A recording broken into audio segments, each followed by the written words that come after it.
Alors, je dois en une dizaine de minutes faire le point sur la question des politiques publiques en matière de sol. Et comme on va le voir, le sol est ce que j'ai appelé à une époque, ce que j'appelle toujours d'ailleurs, même s'il commence à être un peu plus apparent, une arlésienne.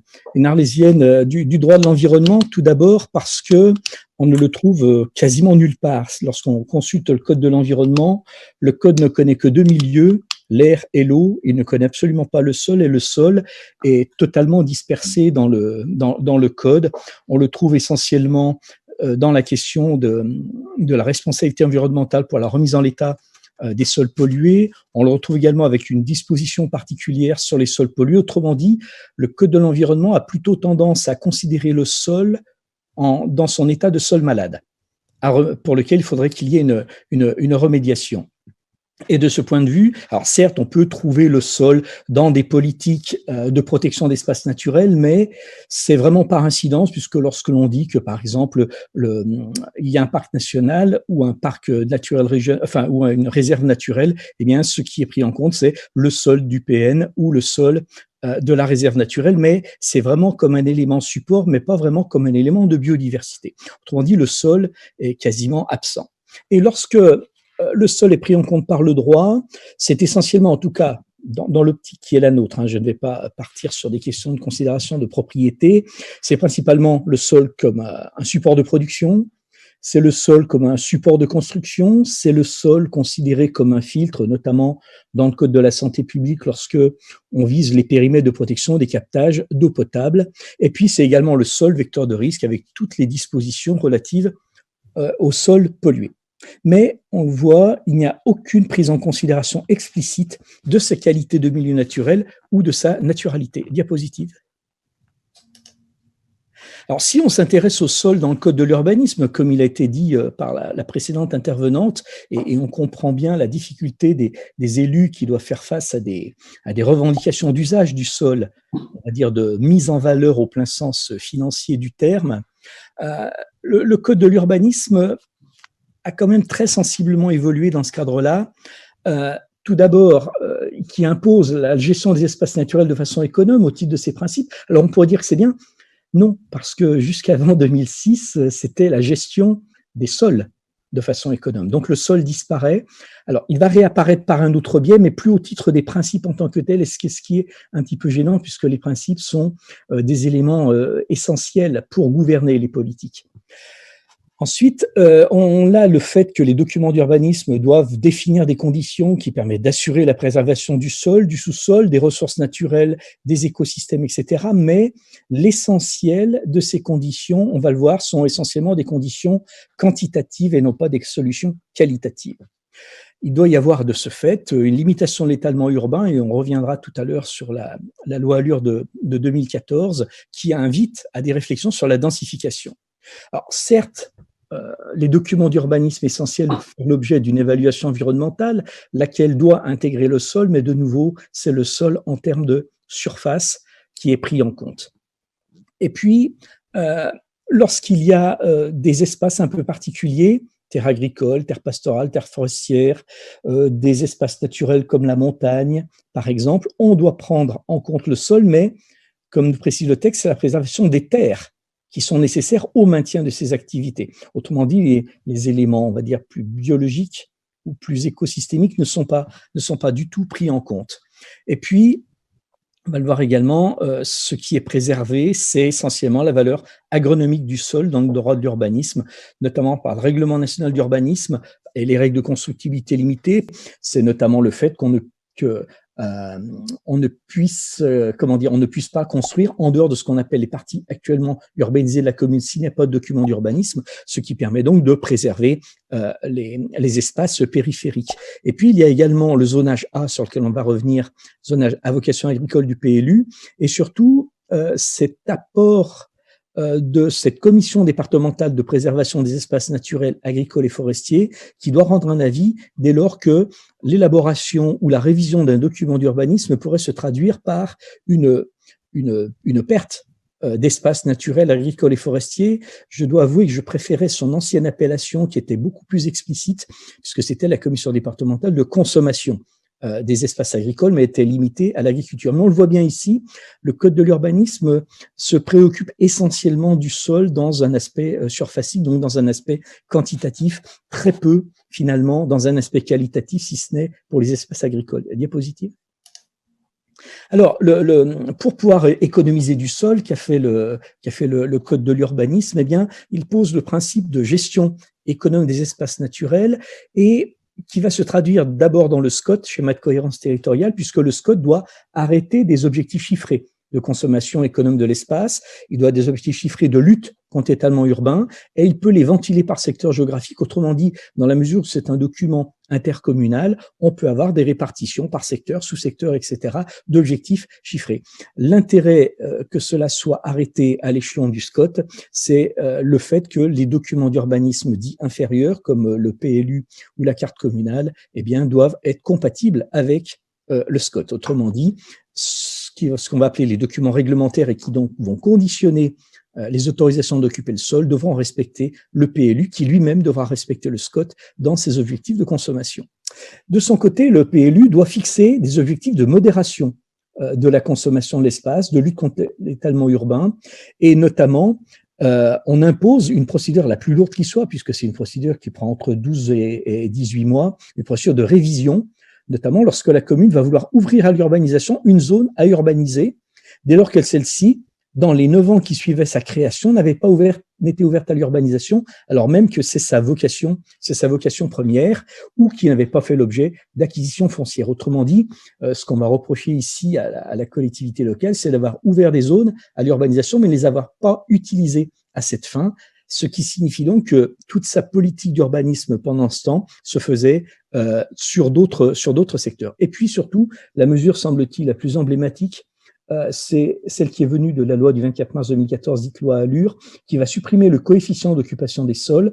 Alors le COS, c'est un rapport, si vous voulez, c'est un rapport entre un coefficient et la surface du terrain qui permet de déterminer la surface constructible. Eh bien, celui-ci, qui était très réducteur, a été supprimé, ce qui veut donc dire qu'on libère la densité constructible sur les terrains. Autrement dit, ce que l'on va consommer dans un secteur donné, eh bien, ne sera pas dans un autre. Et puis également, la loi Allure supprime l'obligation d'avoir une surface minimale, puisque les communes pouvaient fixer une surface minimale pour construire. Autrement dit, par exemple, si elles fixaient le fait qu'une surface qui faisait 800 mètres carrés ne pouvait pas être construite, eh bien, ça signifiait que vous aviez à peu près 790 mètres carrés qui, alors qu'ils étaient en plein secteur urbain, ne pouvaient pas être consommés, ce qui veut donc dire que le besoin en constructibilité allait être recherché ailleurs. Diapositive. Et puis, donc, le PLU met en place des zones de protection de ces espaces, mais qui sont quand même relativement limitées, on va le voir, puisque c'est essentiellement le zonage A qui, lui, c'est le seul dispositif d'ailleurs où on tient en compte la qualité des sols, puisqu'il doit protéger ces secteurs en raison d'un potentiel agronomique, biologique, économique, mais c'est des terres agricoles. Autrement dit, ne pas se méprendre sur le caractère biologique de ces sols protégés, puisque c'est essentiellement à des fins agricoles. On peut envisager leur urbanisation, mais uniquement lorsque cela intéresse des services publics ou les équipements agricoles. Il y a également, c'était un élément extrêmement intéressant, les zones agricoles protégées, autrement dit des terrains classés par le préfet, dont la préservation présente un intérêt général, mais c'est essentiellement pour leur qualité de production. Et ces sols sont a priori inconstructibles, mais il est possible de déroger à cette inconstructibilité par décision préfectorale ou dès lors que un document d'urbanisme le prévoirait, ce qui veut donc dire que le document d'urbanisme peut supplanter ces zones agricoles protégées. Autrement dit, il n'y a pas d'opposition radicale à l'artificialisation. Et puis, il y a également les PAEN, les périmètres de protection des espaces agricoles et naturels, périurbains, qui permettent aux départements d'exercer un droit de préemption, autrement dit, le cas échéant de les acquérir et de les soustraire à des velléités d'aménagement. Et en revanche, le département peut les recéder, c'est les céder de nouveau, mais il va le faire sur la base d'un cahier des charges qui vont en garantir l'affectation. Ce qui veut donc dire qu'il appartiendra au conseil départemental d'avoir une politique extrêmement réfléchie sur ce qu'il veut faire de ces périmètres. Diapositive. Donc on le voit essentiellement, donc on a des approches assez limitées finalement de la protection des sols. Alors quelles sont les politiques publiques actuelles dans ce contexte, on peut globalement les résumer en trois. L'économie des sols, qui était une politique antérieure, mais qui revient en force, on va le voir comment. C'est la santé des sols, mais la santé des sols essentiellement à des fins, on va le voir, alimentaires, et c'est également la fonctionnalité des sols, et cette fonctionnalité a été mise en évidence, par exemple, dans le cadre de l'accord de Paris avec la reprise de la proposition française du 4 pour 1000, donc pour favoriser le stockage de carbone. Mais on n'a jamais eu de disposition spécifique pour cela, puisqu'on va mobiliser essentiellement les MAEC, c'est-à-dire les mesures agro-environnementales et climatiques, autrement dit des subventions de l'Union européenne, qui vont notamment favoriser les terres en évitant leur découverte, par exemple, ce que j'ai appelé la loi de l'enherbement maximum, c'est-à-dire le fait que l'on va indemniser des agriculteurs qui maintiendraient leur sol en l'état de couverture herbeuse pour la fixation du carbone. Mais on m'a demandé d'insister sur ce point, trois politiques en miroir de ces objectifs. Tout d'abord, l'objectif de zéro artificialisation nette, ensuite le plan climat, air et énergie territorial, PCA, et enfin les projets alimentaires territoriaux. Mais comme vous le voyez, on est essentiellement dans des aspects quantitatifs en termes de terre, et les aspects qualitatifs ne sont toujours pas des aspects de biodiversité des sols qui ne sont jamais reconnus dans cette part de composantes-là, mais plutôt comme des éléments de production. Alors tout d'abord, la ZAN, le zéro artificialisation nette, c'est un dispositif qui a été arrêté dans le cadre du plan biodiversité du gouvernement en 2018. On peut regretter d'ailleurs sur ce point que la loi biodiversité n'ait pas été modifiée pour l'intégrer en tant que telle. Et si vous voulez, l'idée qui est discuté au sein du ministère de la Transition écologique et solidaire, c'est de mettre en œuvre ce dispositif à l'échéance 2030. Mais ce qui est un peu gênant dans cette approche, c'est le terme de net. C'est un peu le renvoi au non-net loss, absence de perte nette de biodiversité, que l'on voit dans la loi biodiversité d'août 2016. C'est un peu la même chose, c'est-à-dire ça donne l'impression que l'on va pouvoir compenser plutôt que de supprimer totalement les impacts en termes d'artificialisation des sols. Donc la première difficulté, c'est cette notion de net qui est beaucoup plus un bilan qui donc permettrait d'avoir des atteintes qui seraient compensées par ailleurs. Et puis, mais ça c'est une question qui est récurrente pour tous ceux qui se préoccupent de ces politiques d'artificialisation, c'est qu'est-ce que c'est que l'artificialisation? Comment est-ce qu'elle est définie? Je me souviens qu'on en a longuement débattu lorsqu'il y avait un groupe de travail à l'INRA sur ces questions, et on le voit bien dans le rapport qui a été remis.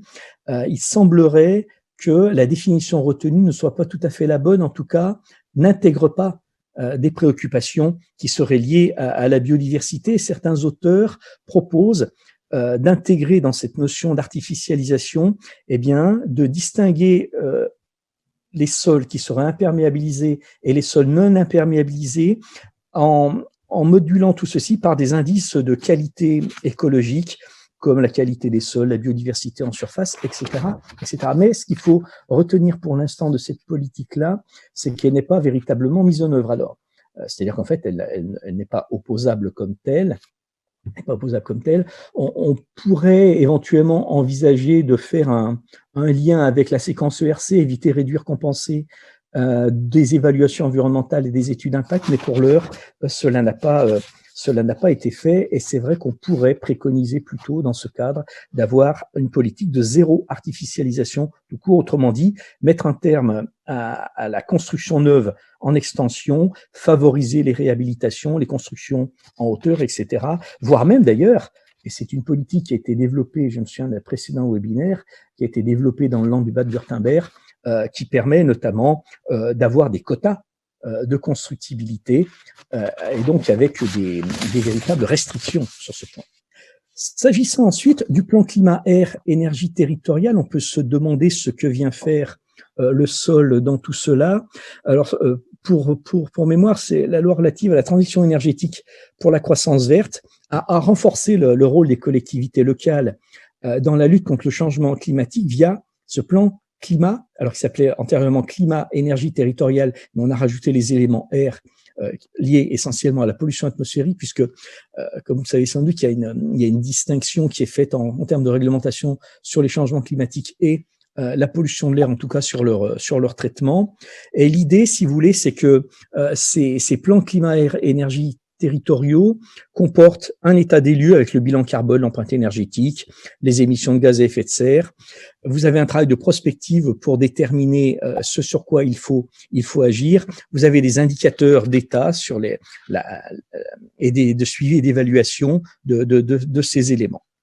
Alors, le lien qui est fait avec le sol, on le trouve par exemple dans certains PCAET, par exemple celui de l'Ouest lyonnais, à côté duquel je me situe, qui est en cours d'élaboration. Eh bien, celui-ci préconise notamment de réduire l'artificialisation des sols. Et pourquoi? Eh bien, tout simplement pour permettre au sol de jouer pleinement son rôle de puits de carbone via les plantes. Donc, on peut avoir ce genre de document, mais la difficulté que l'on a d'un point de vue strictement juridique, c'est quelle est son opposabilité. Alors, c'est vrai que ce document est en lien avec beaucoup d'autres. Par exemple, le schéma régional du climat, de l'air et de l'énergie que les régions doivent élaborer avec le préfet. Autrement dit, ce PCAET se situe dans un contexte beaucoup plus global avec lequel il est en compatibilité. Il peut également être intégré dans le volet climat d'un agenda 21 d'une collectivité locale ou d'un projet de développement durable.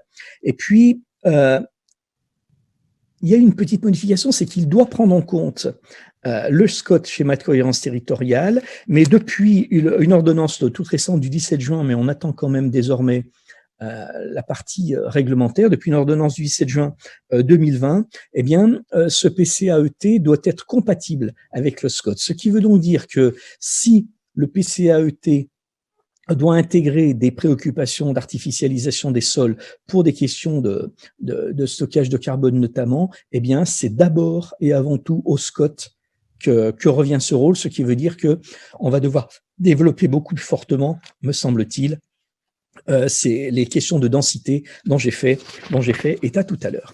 Et puis enfin, les PAT, les projets alimentaires territoriaux, eh bien ceux-ci s'inscrivent dans le cadre du programme national pour l'alimentation. On voit bien ici que le sol est considéré exclusivement dans sa fonction de production, alors ce qui renvoie à la question de santé, puisque comme on l'avait évoqué dans le dernier webinaire qui avait été fait, les derniers rapports qui ont été transmis notamment à la Commission européenne lorsqu'on parle de santé des sols, eh bien, c'est essentiellement la santé des sols à des fins de production alimentaire. Et ici, l'idée, si vous voulez, c'est de permettre d'assurer à la population l'accès dans des conditions économiquement acceptables pour tous, eh bien, une alimentation sûre, diversifiée, en quantité suffisante, mais surtout qui ne porte pas atteinte en tant que telle à la santé.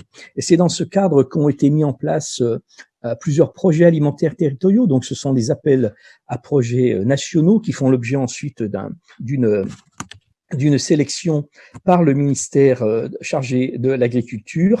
Et vous en avez pour la précédente période, jusqu'à 2019-2020, 39 projets qui ont été retenus. Et l'idée essentielle ici étant de favoriser ce que l'on appelle le localisme ou les circuits courts, et notamment l'approvisionnement des magasins par les producteurs locaux, la collaboration d'agriculteurs à l'aide alimentaire, et puis surtout l'alimentation des cantines scolaires. Autrement dit, ici, la politique du sol est essentiellement, une fois encore, enfermée dans des préoccupations fonctionnelles du sol à des fins alimentaires. Voilà brièvement ce que l'on pouvait dire de ces politiques publiques. Je vous remercie.